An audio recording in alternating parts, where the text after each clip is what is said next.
सुप्रभात विद्यार्थियों। आज कक्षा 12 पाठ नंबर 1 संतवाणी। विद्यार्थियों, संतवाणी के अंदर 3 कवि हैं, कबीरदास जी, तुलसीदास जी और कृपाराम खेरिया। कबीरदास के और तुलसीदास के दोहे मैंने आपको बहुत ही आराम से और बहुत ही सरल भाषा के अंदर समझाने का प्रयास किया है, जिसकी वीडियो बनाकर मैंने यूट्यूब पर मेरे चैनल पर अपलोड कर दी है। विद्यार्थियों, मुझे उम्मीद है आपने वो दोहे उसमें से देखे होंगे, आपको कबीर और तुलसी के दोहे जो है वो समझ में आ गए होंगे। अब अंतिम कवि कृपाराम खेरिया के अंतिम जो दोहे बचे हैं, अंतिम 2 दोहे हैं, उसकी वीडियो भी मैं यूट्यूब पे डाल रहा हूँ विद्यार्थियों। और मुझे उम्मीद है कि इस वीडियो देखने के बाद में आपको चैप्टर नंबर 1 जो है आपका संतवाणी वो आज समाप्त हो जाएगा और इन सभी कवियों के, तीनों ही कवियों के दोहे आपको समझ में आ जाएंगे। अगर ये वीडियो आपको पसंद आए तो लाइक कीजिए, शेयर कीजिए, कमेंट अवश्य कीजिए विद्यार्थियों, ताकि मुझे पता चले कि मैं जो मेहनत कर रहा हूँ आप पे, उस मेहनत के अंदर आप कितने सफल हुए, आपको कितना समझ में आ रहा है। तो देखिए विद्यार्थियों, संतवाणी, कृपाराम खेरिया और आजिया और सोठा, इसमें जैसे मैंने पहले ही बताया था, इस कवि के भी कई वीडियो बनाकर मैंने अपलोड कर दिए हैं। और इसमें जो कृपाराम खेरिया विद्यार्थियों, आपको पता है वो किसको कहते हैं? वो कहते हैं हमेशा राजिया को कहते हैं। किसको कहते हैं? राजिया को कहते हैं कि हे आजिया। इस प्रकार से जो है वो कवि अपने मन की विचार बताते हैं। तो अंतिम 2 दोहे हैं उसमें देखिए, छठा जो दोहा है वो देखिए क्या कह रहे हैं उसमें।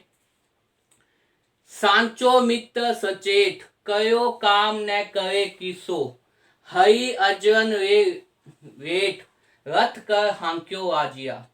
कवि कृपाराम खेरिया अपनी कविता राजिया और सोठा में क्या कह रहे हैं कि हे आजिया, राजिया संबोधित करते कहते हैं कि हे आजिया, सांचो मित्र सदैव, की हमेशा सच्चा मित्र सदैव क्या है? सावधान रहता है। सांचो मित्र, सांचो का मतलब क्या है? सच्चा।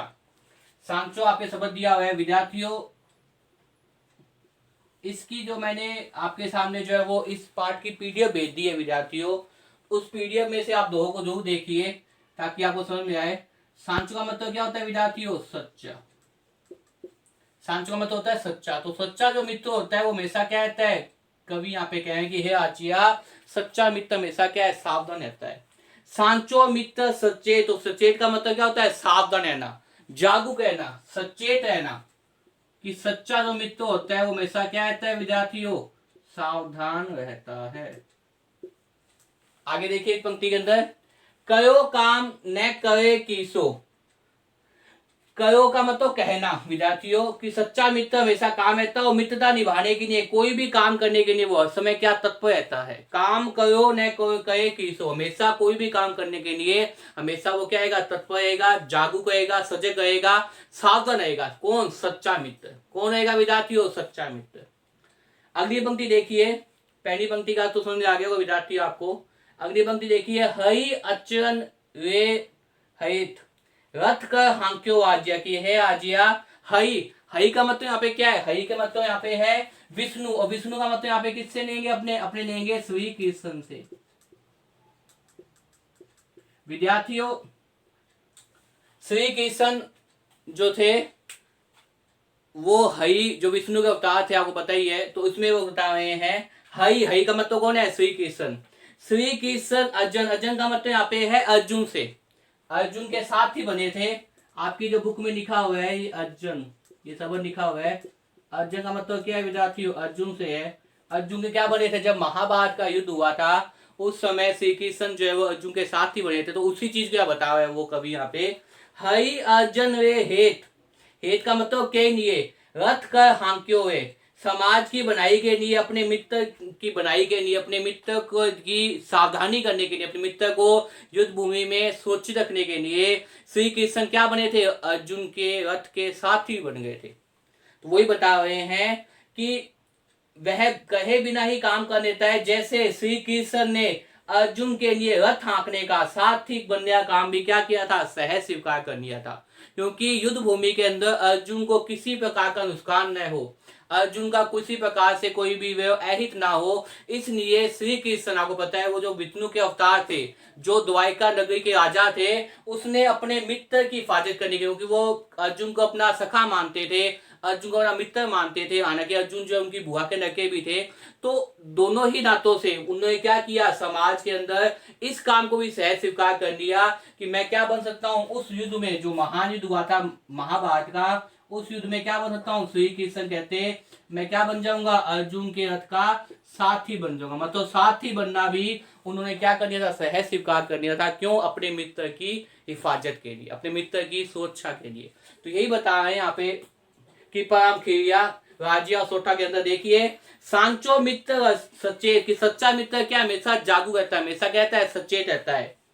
करो काम न कहे कि सो, और बिना कहे ही वो क्या करता है, काम कर देता है। वह कहे बिना ही, आपके कहे बिना ही वो क्या कर देता है, कोई भी काम आपके लिए करने को तैयार हो जाता है। जैसे उदाहरण क्या दे रहे हैं, हई अचन रे हेत रथ का कयो हाँ कयो, हे राजिया। हई का मतलब श्री कृष्ण ने, अर्जुन का मतलब अर्जुन, श्री कृष्ण ने अर्जुन के लिए, अर्जुन की हिफाजत करने के लिए उसके रथ का साथी बनना भी क्या किया भाई, सहज स्वीकार कर लिया। विद्यार्थियों, इसमें श्री कृष्ण की अर्जुन के प्रति समर्पण भाव है कि उनकी हिफाजत करनी, उन्हें क्या बन गया, साथी का काम भी स्वीकार कर लिया।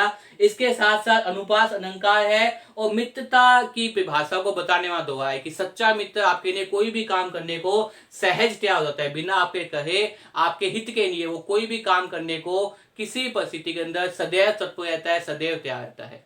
तो विद्यार्थियों, मुझे उम्मीद है आपको ये दोहा भी समझ में आ गया होगा। अब देखिए विद्यार्थियों, अंतिम दोहा जो आपका पाठ नंबर 1 है संतवाणी, और जो अंतिम कवि है कीपराम खेरिया, उसका जो अंतिम दोहा है वो देखिए, हिम्मत कीमत होए बिन हिम्मत कीमत नहीं, कहे न आदर कोए रद कागज जू राजिया। कि हे राजिया, कीपराम जी क्या कह रहे हैं, हिम्मत का मतलब क्या, जोश, बलवान।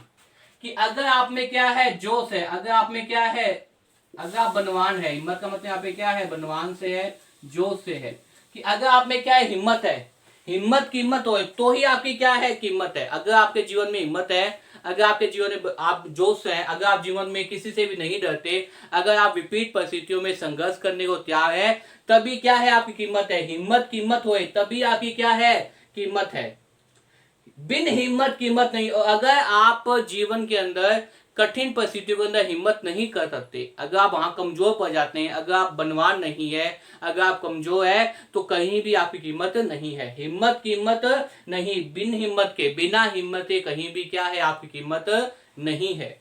तो ये कभी ये पहनावा है पहली पंक्ति के अंदर, कहे न कोई आदर, आपका कोई आदर नहीं करेगा, हिम्मत इन व्यक्ति का कोई भी आदर नहीं करेगा, कहीं भी उसे मान सम्मान नहीं मिलेगा। जो व्यक्ति क्या है, बलवान नहीं है, जो व्यक्ति क्या है, वास्तव में जोशीला नहीं है, जो अपने काय के प्रति पूर्ण रूप से काम नहीं करता, तो ऐसे व्यक्ति का कहीं भी आदर नहीं होगा। कहे न आदर कोई रद्द कागज यूं आज्ञा किया है, आदत वह व्यक्ति उसी के समान है। जैसे रद्द का मतलब यहाँ पे है रद्दी कागज, रद्द का मतलब यहाँ पे क्या है, रद्दी कागज से विद्यार्थियों, रद्द का मतलब रद्दी कागज, रद्द कागज जू राजिया, रद्दी कागज के समान ही क्या है, हमेशा वो समाज में क्या, उपेक्षा का पात्र बना रहता है। जिसमें हिम्मत नहीं है वो व्यक्ति हमेशा रद्दी कागज के समान समाज में क्या बना रहता है, उपेक्षा का मतलब बना रहता है। उपेक्षा मतलब उसका कहीं भी मान सम्मान नहीं होता। विद्यार्थियों, दोबारा देखिए दोहे को, हिम्मत कीमत होए, कि अगर आप हिम्मती है, अगर आप बलवान है, अगर आप में जोश है, तो ही आपका क्या है, सम्मान है। हिम्मत कीमत होए, कीमत का मतलब क्या है, मान सम्मान से है विद्यार्थियों। कीमत का मतलब क्या है यहाँ पे, मान सम्मान से।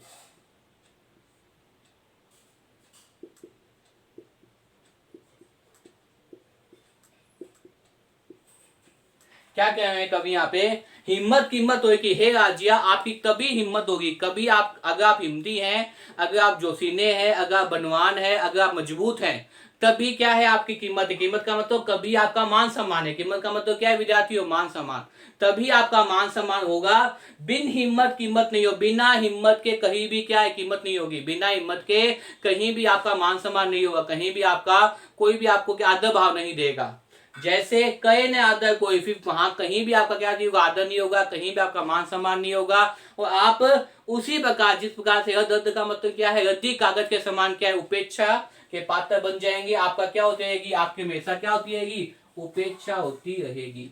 तो विद्यार्थियों, इसके अंदर विशेष बात देखें तो हिम्मत ही व्यक्ति को, हिम्मत रहित मतलब हिम्मत के बिना व्यक्ति को रद्दी कागज के समान बताया गया है।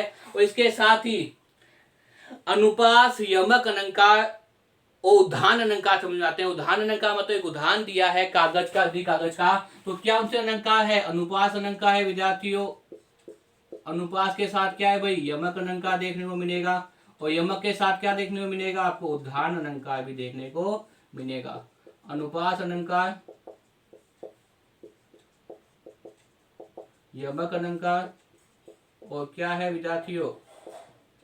उदाहरण का। उदाहरण का मतलब उदाहरण दे रहा है वो, गद्दी कागज का उदाहरण दे आपके सामने। और साथ में कौन सा है? सभी दोहों के अंदर मैंने बताया हुआ है कौन सा छंद है विद्यार्थियों? सोठा छंद है। राजिया और सोठा, सोठा भी हिंदी में क्या एक छंद होता है विद्यार्थियों। तो ये अंतिम दोहा भी समाप्त हो गया विद्यार्थियों। मुझे उम्मीद है विद्यार्थियों कि इस वीडियो को देखने के बाद में आपको आपको जो है वो कस्सा बाया कि पराम खिरिया, राजिया और सोठा के अंतिम दो दोहे जो आपके सिलेबस में लगे हुए थे वो भी समझ में आ जाएंगे। इसी के साथ विद्यार्थियों आपका चैप्टर नंबर 1, पार्ट नंबर 1 संतवाणी यहाँ समाप्त हो रहा है। इसकी मैंने पीडीएफ भेज दी थी, उस पीडीएफ में से भी आप इस पार्ट को पढ़िए, और कल अपने जो वीडियो के अंदर अपने जो है वो उसके बाद में जो नेक्स्ट चैप्टर उसके बारे में बात करेंगे। तो इस वीडियो को देखिए और बार बार देखिए विद्यार्थियों, ताकि आपको कि पराम खिरिया के दोहे समझ में आ जाए। धन्यवाद।